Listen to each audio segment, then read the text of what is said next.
Well, in the NFL these days, the MVP award always goes to a quarterback anymore, but some incredible performances by some other offensive stars like Jonathan Taylor, leading the NFL in all of those categories. Colts on a bye this week before a huge game coming up in Kansas City.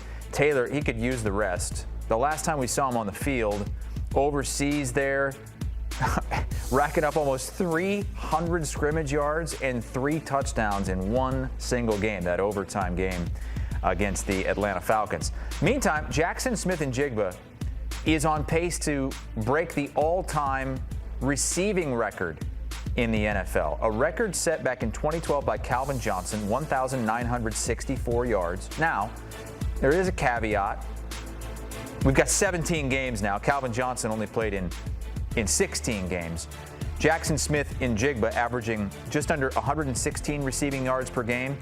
In Calvin Johnson's season, he averaged almost 123 yards per game. So it was about a 7.5 yard difference as of right now. But with that extra game, he might get there. And Calvin Johnson telling ESPN, I didn't expect my record to still be standing at this point. I expected that thing to be gone a couple of years ago when guys were getting close, but it still hasn't fallen. Will it fall this season? Let's play Fact or Fiction with our very own NFL reporter, John Breech. Breech, fact or fiction, JSN beats Megatron's all-time receiving record this season? Hassel, I'm going to go with fiction. And by the way, this is my favorite game to play. I love saying facts sometimes, but this one does feel like a fiction. Although I will say I do agree with Calvin Johnson. I am surprised the record hasn't gone down in these past happy times where receivers are putting up absolutely huge numbers. And as you mentioned at the top, now that we're playing 17 games, it becomes even more surprising that we haven't seen someone take this down. My argument against JSN breaking the record, even though he is on pace, is that as the weather gets colder, passing games tend to slow down a little bit, and your numbers don't keep going up. You mentioned he's averaging over 115 yards per game right now. I doubt that sticks. You also had the Seahawks add Rashid Shaheed, who's going to get some targets. And if he just takes, 5 yards per game away from JSN, that takes him off the pace. And back to the weather real quick. If you look at the 3 best single-season receiving performances in NFL history, it's Calvin Johnson, it's Cooper Kupp from 2021, it's Julio Jones from 2015. Those 3 guys have one big thing in common. They all played indoors where you're not worried about the weather in December. JSN has to worry about the weather because the Seahawks, after playing the Rams on Sunday, will play 6 of their final 7 games outdoors. So I think he'll put up some huge numbers, but I don't think he'll quite top Megatron. He can set a record this week, becoming the first player in NFL history with 75-plus receiving yards in 10 straight games to start the season. Producer Noah wanted us to end Fact or Fiction right now, but since you love it so much, I'm going to keep it going. Seahawks, Rams. Rams are a 3-point favorite.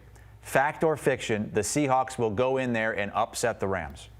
I'm going to go with another fiction. I love the fiction today, Hassel. You're selling me on fiction. I think when I look at the Rams-Seahawks matchup, it really comes down to how much pressure can the Rams get on Sam Darnold? Because let's look at last season.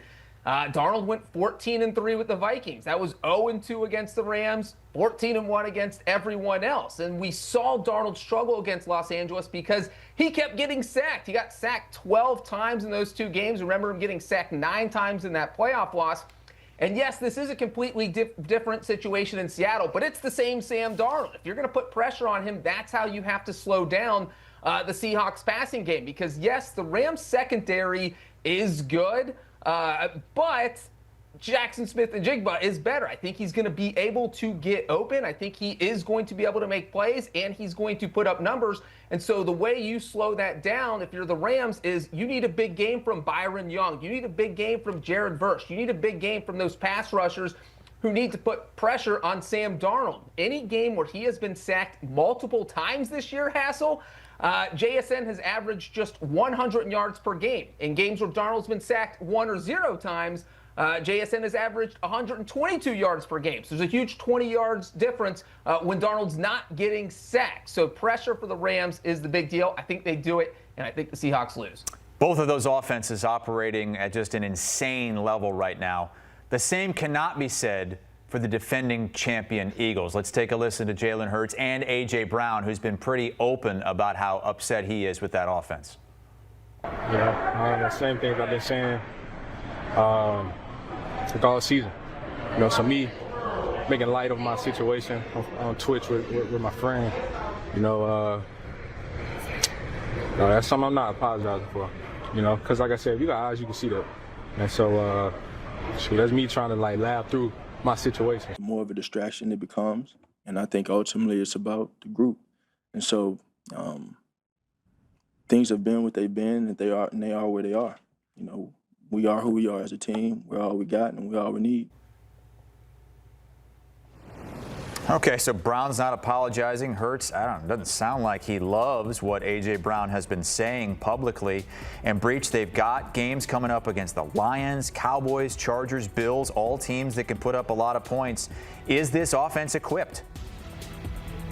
I do think it is equipped. It seems like the same thing happened last year. It's almost like A.J. Brown is doing this on purpose to kind of spur the offense forward and motivate them to play better.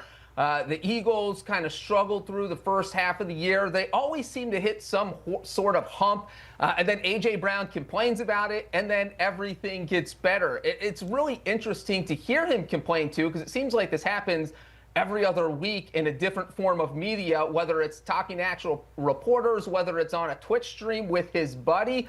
A.J. Brown always complains when he's not getting targets. We saw it earlier in the season. He only got one target in week 1 against the Cowboys. Then in week 3 against the Rams, he blew up, went for over 100 yards. And let's not forget this complaint following this Packers game where he didn't get too many targets, didn't put up big numbers. His last game before that, he had 121 yards and 2 touchdowns against the Vikings. So it's not like they haven't been getting him the ball. And I think one thing with the Eagles is that you have Saquon Barkley, you have Devontae Smith. There are a lot of mouths to feed in this offense. So you're not going to be putting up huge numbers every single week. But I think Philadelphia has been resilient this year. I think the offense has been resilient. And I do think they eventually figure things out. Does that mean A.J. Brown stops complaining about things on Twitch? I don't know, but I do think the Eagles offense plays better going forward. John Breech with us here ahead of a huge Sunday of NFL games this week on CBS. Thank you so much.